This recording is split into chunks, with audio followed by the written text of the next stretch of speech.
আসসালামু আলাইকুম রহমতুল্লাহ। সম্মানিত ভিউয়ার্স, আশা করি সবাই ভালো আছেন। দেশ এবং প্রবাসে যে যেখান থেকে আমাকে দেখতেছেন এবং পরবর্তীতে দেখবেন, সবাইকে জানাই আন্তরিক মুবারকবাদ, অভিনন্দন। আসলে একটি বিষয়ের কথা না বললেই নয়। আমরা জানি আমাদের ছাত্রভাইদের গণ অভ্যুত্থানের মাধ্যমে কিন্তু আমাদের দেশে নতুন স্বাধীনতা এসেছে। ছাত্রভাইদের দ্বারাই দেশের বিভিন্ন সংস্কার হচ্ছে এবং সেই সংস্কার এখনও চলমান রয়েছে। আমরা ছাত্রভাইদের প্রতি উদাত্ত আহ্বান জানাই।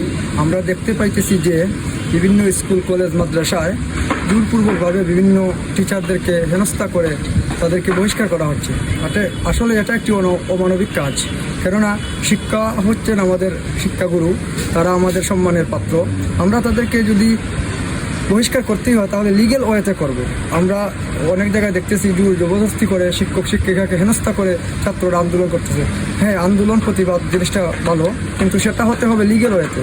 যদি আপনি একটি লিগ্যাল ওয়েতে না গিয়ে একটি অসম্মানজনক কাজ করেন, তাহলে মনে রাখতে হবে যখন ছাত্ররা দুর্বল থাকে, শিক্ষকের দোয়ার কারণে কিন্তু ছাত্ররা বড় হয়। আর যে সকল ছাত্ররা মেধাবী থাকে, শিক্ষকদের বদুয়ার কারণে কিন্তু তাদের মেধাহীনতা হয় এবং তারা ধ্বংসের দ্বার প্রান্তে চলে যায়। এই কথাটি আসলে খেয়াল রাখতে হবে। তাই আমাদের যে সকল ঊর্ধ্বতন ভাইয়েরা রয়েছেন এবং সচেতন মহল রয়েছেন, তাদেরকে বলবো এই বিষয়টি আসলে এখনই শেষ করা উচিত।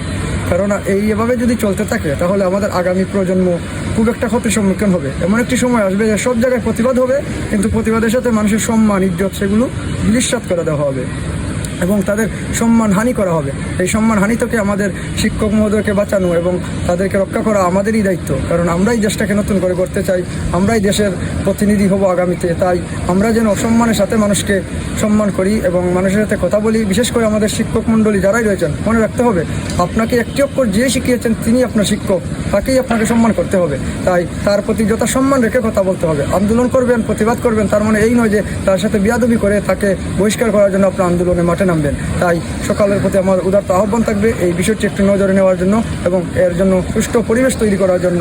যদি আপনার কোনো শিক্ষককে ভালো না লাগে বা তার বিরুদ্ধে প্রতিবাদ করতেই হয়, তাহলে আপনি সেটি লিগ্যাল ওয়েতে যাবেন। বিভিন্ন মাধ্যম রয়েছে, গণমাধ্যম আছে, কিংবা আমাদের প্রশাসনিক ব্যবস্থা রয়েছে, সেই সিস্টেমে আপনি তাদেরকে বিভিন্ন কাজের প্রতিবাদ করতে পারবেন। আশা করি সকলে বিষয়টি বুঝতে পেরেছেন এবং সেই লক্ষ্যেই কাজ করবেন। আসসালামু আলাইকুম রহমতুল্লাহ।